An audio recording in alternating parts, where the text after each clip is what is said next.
The best thing that you can do for yourself if you are in your season of singleness is you can work on yourself. Do not put all of your energy into finding a partner, especially if you're getting out of a space of only being in relationships with men that didn't respect you, or cheating on you, or just not the creme de la creme of men out here. And the reason I say that is because if you start dating, just jump right back into dating, you're going to end up with the same type of person. So take a break. It could be 5, 6 months. It could be a year, however long. But you want to really take that time to do the intentional work on yourself. So that way, when you get back into the dating market, you have new glasses on. You can see through all the bullshit. You know what to look for. You know what you're looking for in a partner. So those are things that are super important. So take that time in your season of singleness to really dive deep into who you are, love on yourself, know what you want, and trust me, when you jump back into the dating market, you are going to find that perfect match for you. Honestly, you can't say you love yourself if you're still out here doing bullshit. You can't just claim it. You have to actually do it. You have to actually be about it. If you love yourself, take care of yourself. That means physically, spiritually, emotionally, all that. You can't just say it. It don't work like that. Because then you're going to start attracting people that also do the same bullshit, and you're not going to like it. I don't completely agree with you are what you attract, because sometimes you can attract things that don't belong in your life, and it's up to you to either accept or reject the things that don't align with you. But I do feel like when you level up, you will attract things at a higher level. And when you're single, you can put that effort that you were putting in a relationship, that you're putting into a partner, into yourself to level up, to become better, to evolve, to heal, to feel, to become real. You will attract a better caliber of man by putting some time into becoming a better caliber of a woman. And not only will you attract better options in dating, but you'll also attract better people and relationships in all aspects of your life and opportunities when you are working on yourself to be at that same level of those opportunities. And I'm not just talking about your appearance. It's internal and it's external. Get up, get away from me. It's external and internal work. None of us are perfect. There is always room for improvement. And now, as a single person, you have more room to improve, excel, learn a new skill, create a new stream of income even. Some of us still have things we need to heal. Things that, if we don't heal, will attract the same problems in different people if we don't take the time to work on them. If we're hopping from this relationship to that relationship to that relationship without taking time to really evaluate, how do I prevent being in the situation that I was in prior? Your type will most likely completely change for the better when you take the time to work on yourself and heal yourself. You can also take this time of being single to upgrade your boundaries and your standards to filter out the experiences you no longer want to have in your life. Hi, welcome to my channel. If you're new here, welcome.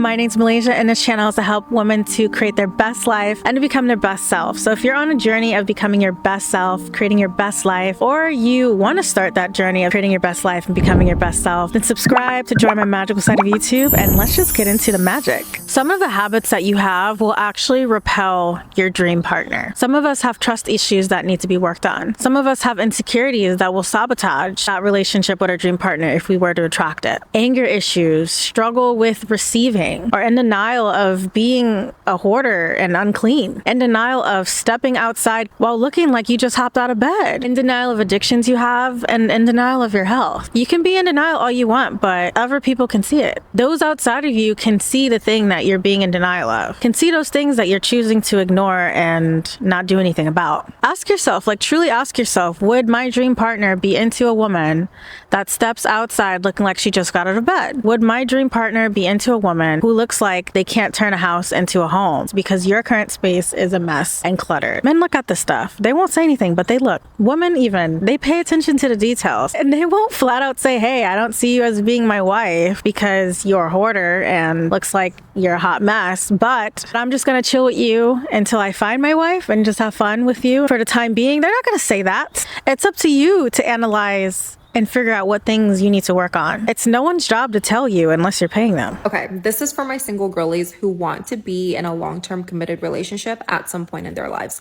Listen up. Being in a relationship starts before you actually get into a relationship. So if you're single, relationship advice can still be really helpful because a lot of it is geared around personal growth and leveling up yourself. You don't become your best self and heal and do the inner work after you get into a relationship, because who you are when you're dating determines who you choose as your partner. The prep work has to start way before you even begin dating, so that you know who you are, you know what you want, you know what your strengths are and your shortcomings, you know your non-negotiables and your deal breakers, and you know how to spot red flags. And you've worked on your self-love and your self-respect so that you're strong enough to walk away when something isn't for you. If you don't know these things yet, you're not really equipped with the right information and tools to choose the best partner for you, because you don't even know what's best for you. So if you're single, stop being sad and focusing on how you don't have a boyfriend and going on dates after dates after dates. Spend time with yourself, learn about yourself, go explore, try new things, learn new hobbies, fall in love with yourself and spending time with yourself, and become your own person and your best self before you decide to join lives with someone else.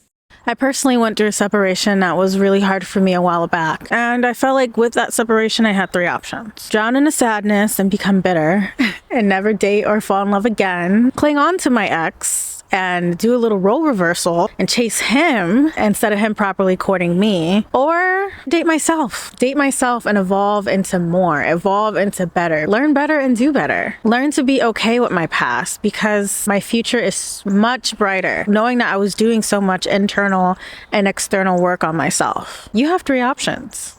Maybe there's more, but let's just say for the sake of this video, if you were to pick an option, pick your poison. I'm not gonna lie, leveling up isn't easy either. It takes consistency. It takes a lot of uncomfortability, a lot of being consistent, of being okay, being uncomfortable, to morph into something that you aren't, to become something more of who you are, to uncondition the ways that you were taught to be that are attracting things you don't want in your life, to learn to set boundaries and standards and be rejected due to you having high standards for yourself, to have so much self-love for yourself that it triggers people. Like, I want you to do so much work that you just existing triggers people. You can work on healing your people-pleasing tendencies. I literally just did a video on this topic. I will link it pinned at the top of the comments for you, and it has a free worksheet for you to do that will help you to heal your people-pleasing tendency and nice girl syndrome, to get rid of things that you no longer want in your life. Now, I'm not saying if you pick option 3, you can't like be in option 1 for like a brief moment. Like, feeling is healing. So definitely don't skip feeling. Don't skip feeling, because feeling is healing. Through feeling the pain, you will heal the pain. If you, oh, these birds are so pretty. It's like red robins that just keep flying around and like above me. Maybe I'm Snow White. Maybe if I lift my finger, imagine if I like lift my finger and I just started singing, ah, ah, and a bird flew. That would be so iconic if I could capture it on camera. I forgot what song she sings, but imagine if I sung it and a bird just flew on my finger. I'm gonna learn to be one with the birds. Right now I'm one with nature. I want to be one with the birds. I want to be a bird whisperer.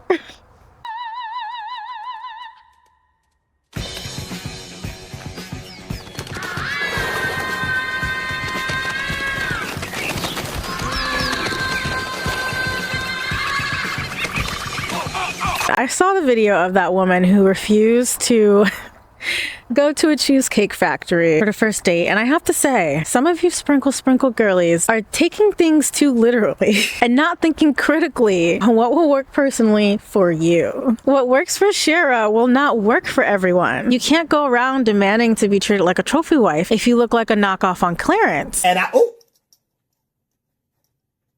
And I'm not saying that woman in the video looks like a knockoff on clearance, but be mindful of who you specifically are and what you're asking for. Because if you're not aligning to that high level, top tier treatment, like if you don't even treat yourself that way, if you take yourself to the Cheesecake Factory and you're over here like eating at McDonald's and whatnot, and then you meet a guy, you're just like, I don't do McDonald's, I don't do Cheesecake Factory. Like, it's not, there's a misalignment there, you know, like people can tell the way you treat yourself, the way you carry yourself, and what's a facade and what's an act. I don't think anyone of any caliber should have treated that poor man the way that woman did. But something that video really highlighted for me is before you start demanding the best of the best. In the midst of video editing, I actually stumbled across a video that proves that the Cheesecake Factory situation was a sketch orchestrated by a man to feed into the manosphere, which I am not surprised by. It did seem very performative. I literally just said I can tell when things are performative, but I didn't think it was that performative. But it turns out she is probably under contract to not even admit that it's fake. And she's getting harassed a lot for the acting role she played